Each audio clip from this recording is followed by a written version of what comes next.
Um podcast onde os seus piores pesadelos se tornarão realidade.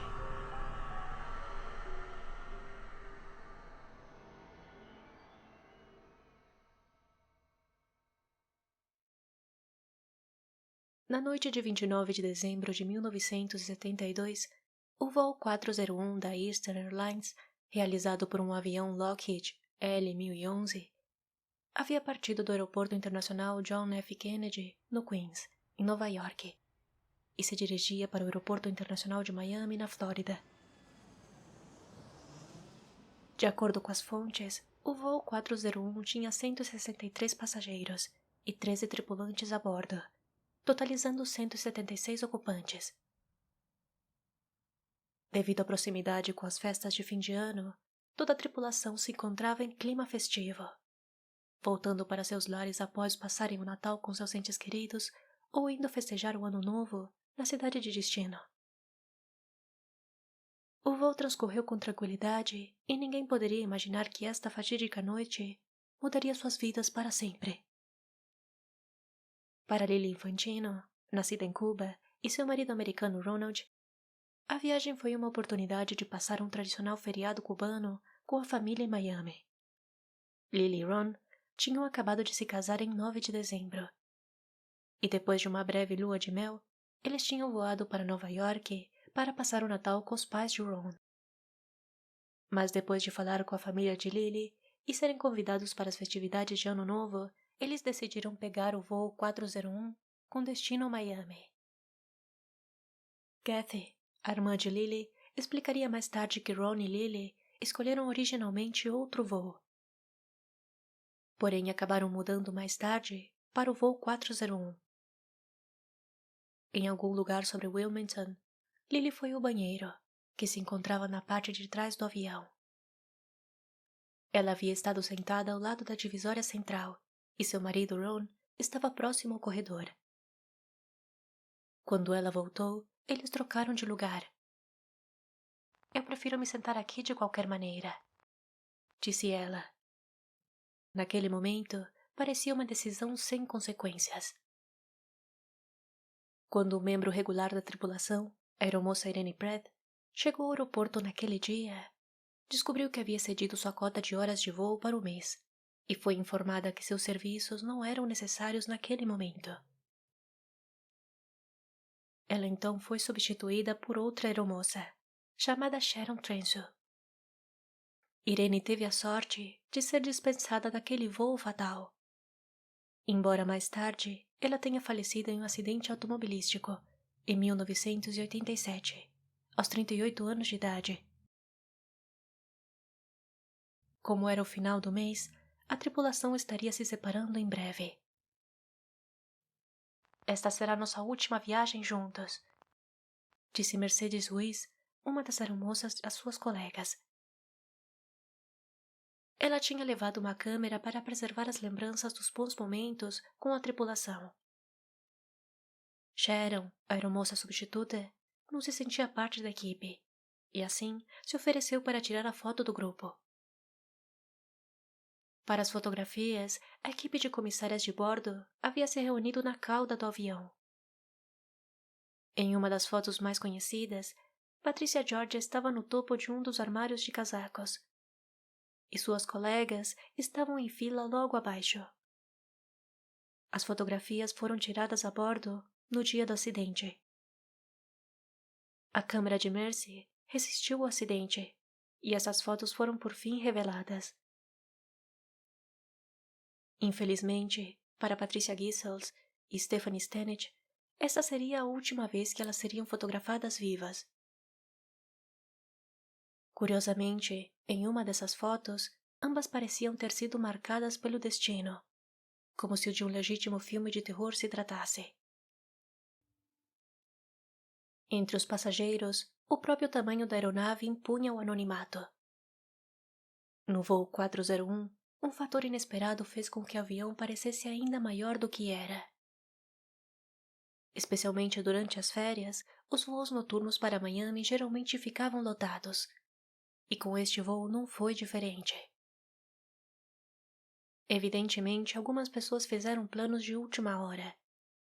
E mesmo com 163 passageiros a bordo, quando as portas se fecharam, restavam 68 assentos vazios.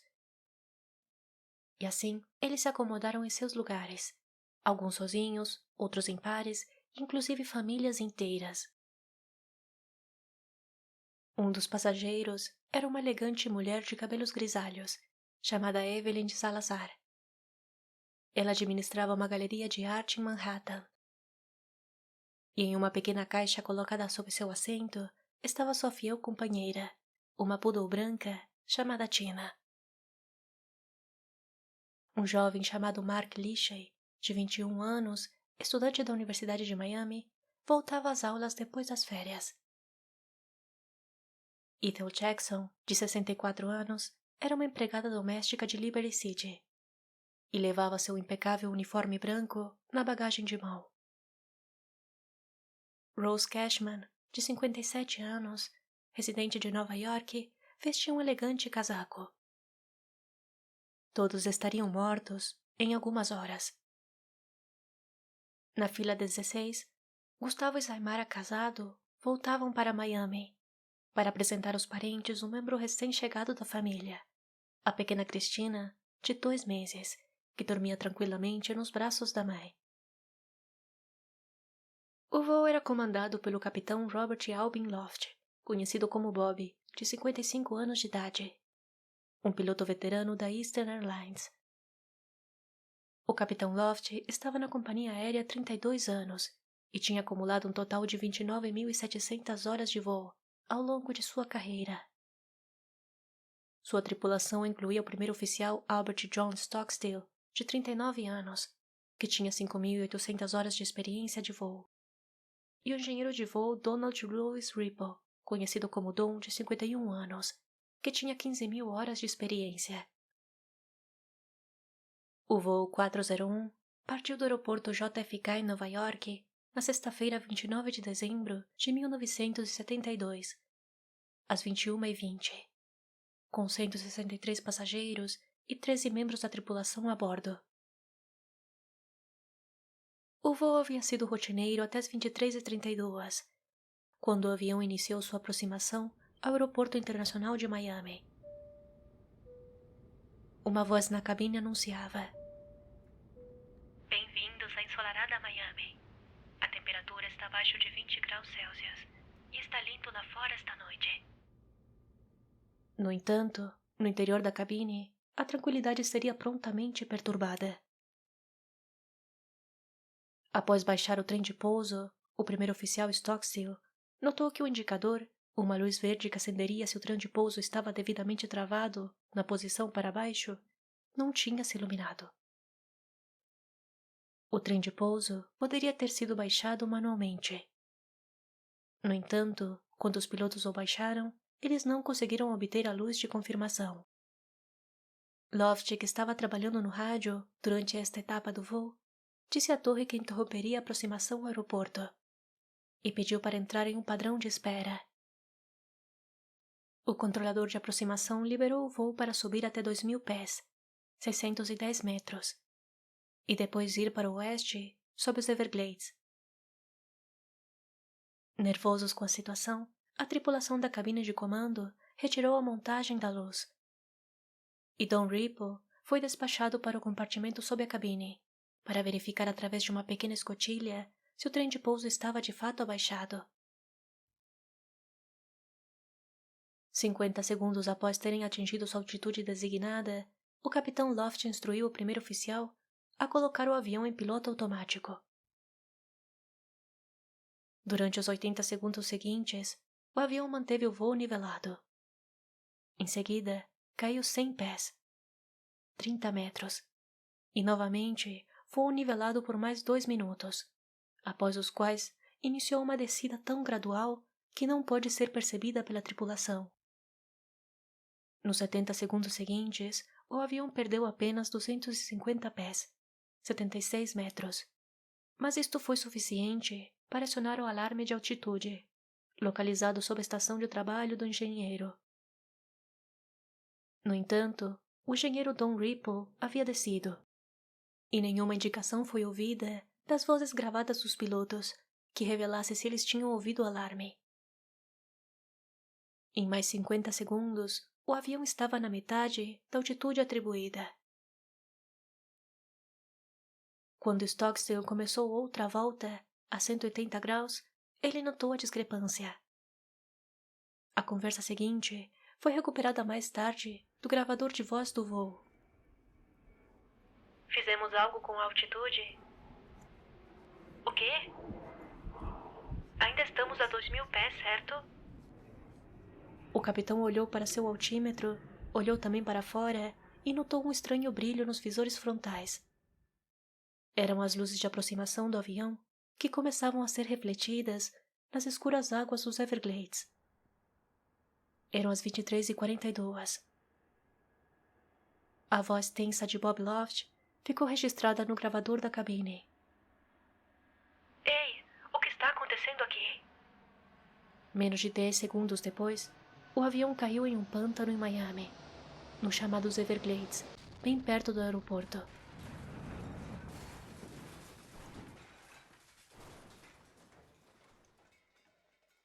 Então, após alguns momentos de silêncio e estática de rádio, às 23h43, veio uma mensagem sinistra de outra aeronave na área. A Torre de Miami, aqui é a National 611. Acabamos de ver uma grande explosão. Parece que foi no oeste.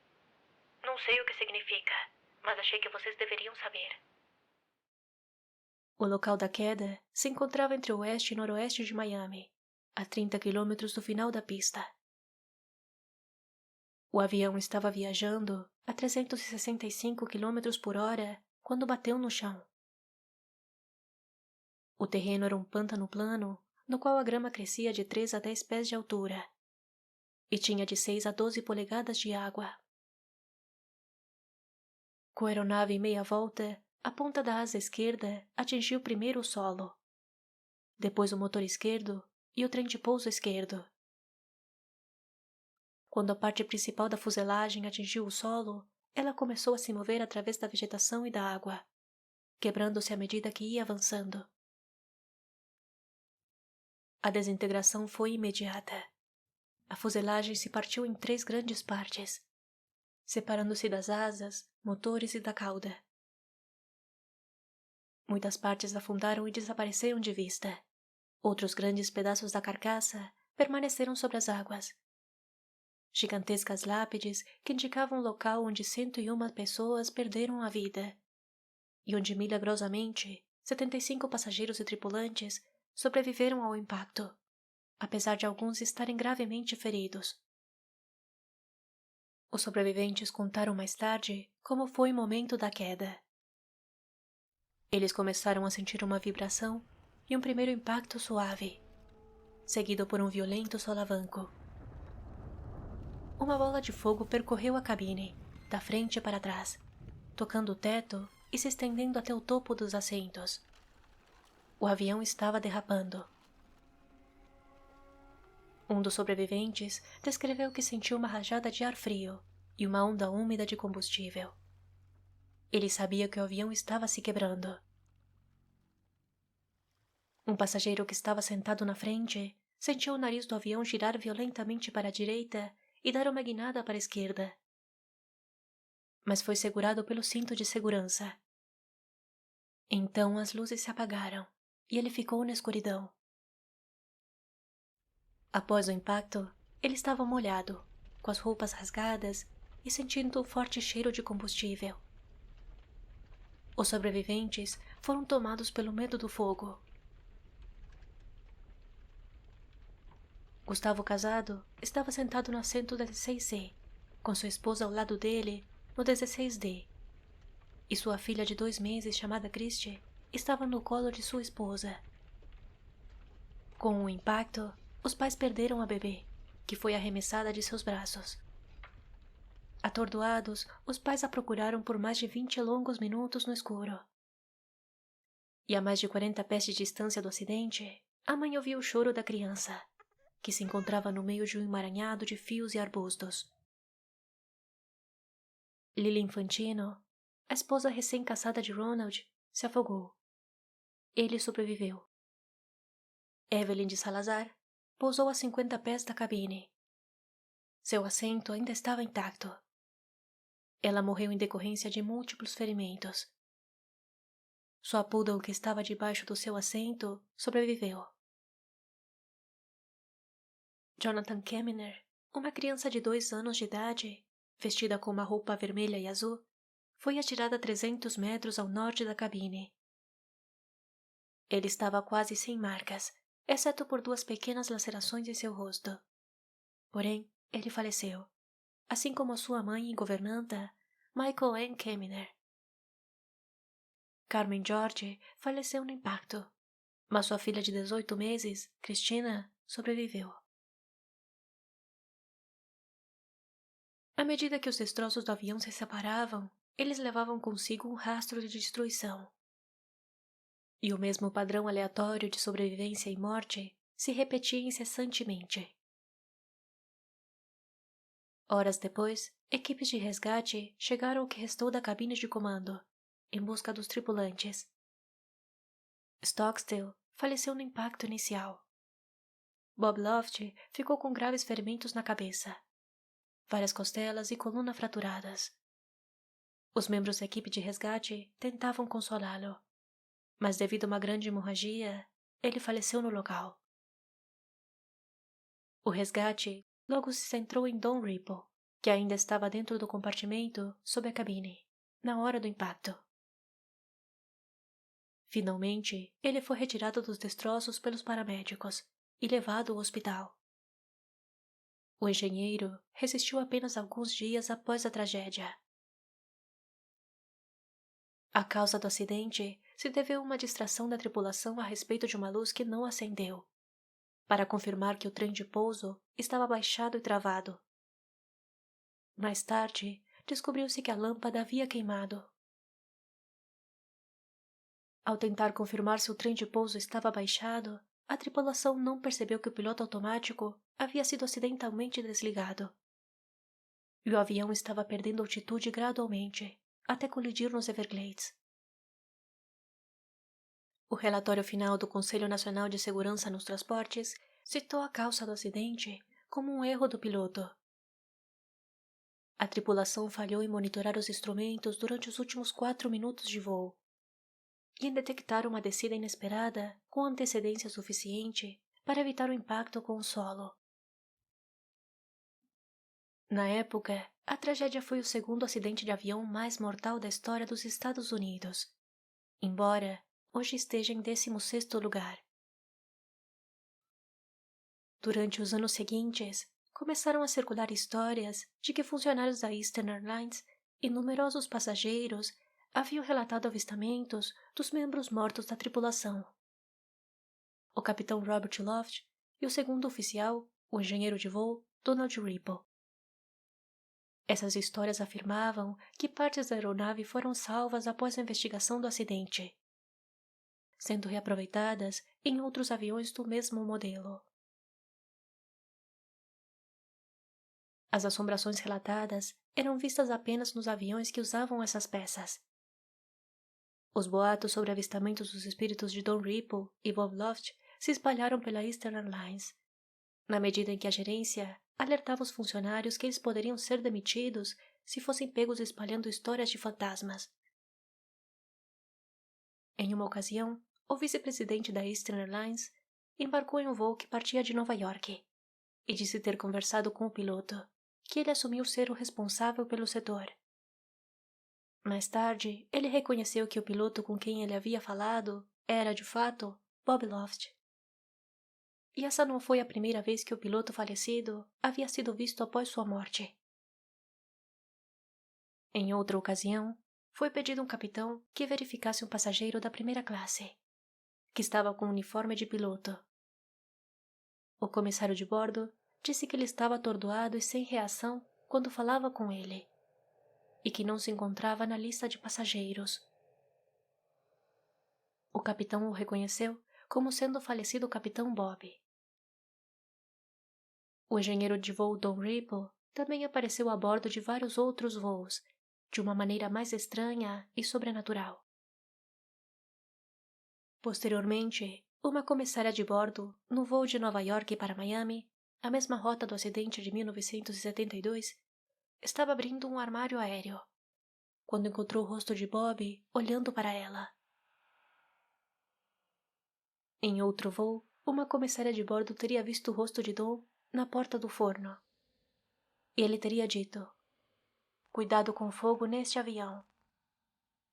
Assustada, ela chamou 2 de seus colegas de tripulação para testemunhar o que ela havia visto.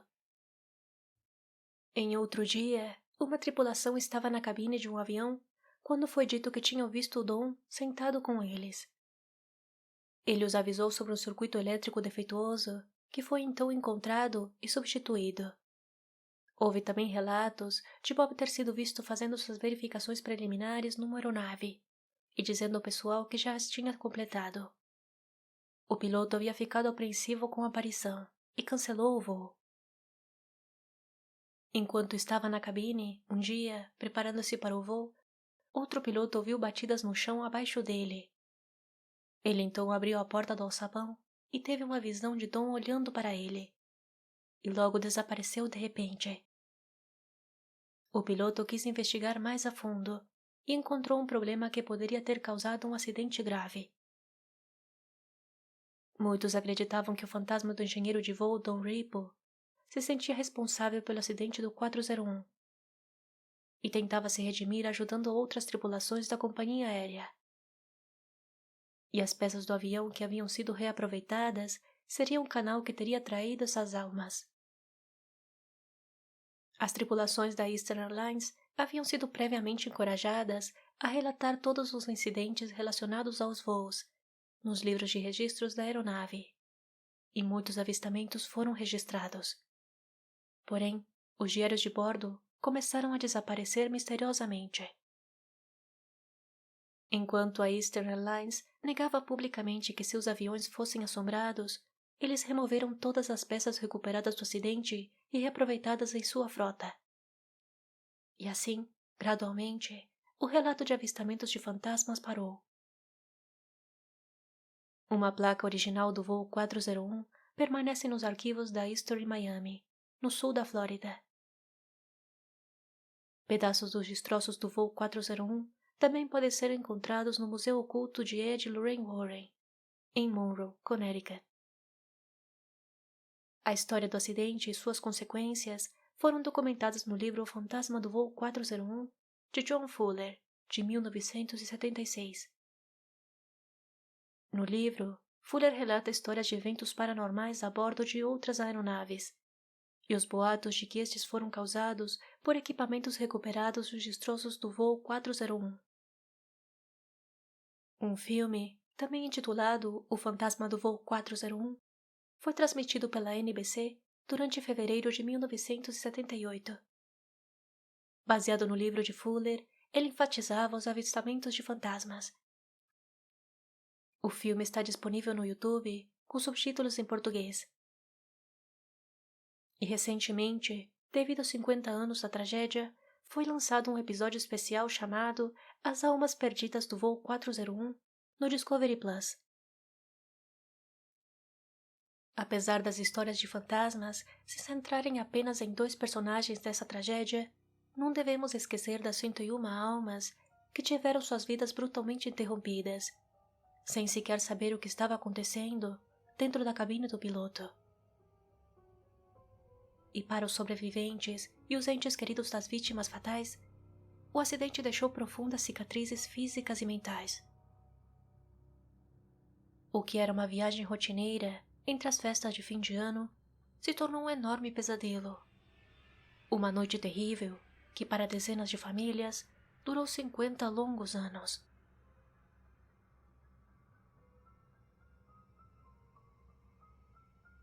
Avalie e siga este podcast. Isso seria uma enorme ajuda para a continuação deste programa. Inscreva-se no canal Pesadelos Reais no YouTube e, por favor, deixe seu like e compartilhe conosco o seu próprio relato ou sugestão de tema enviando para o e-mail que está na descrição. Considere me seguir no Instagram, no @podcast Pesadelos Reais. Lá estarei avisando cada vez que houver um novo episódio. Me despeço por hoje. Lhe envio um abraço psicológico bem apertado e até o próximo episódio.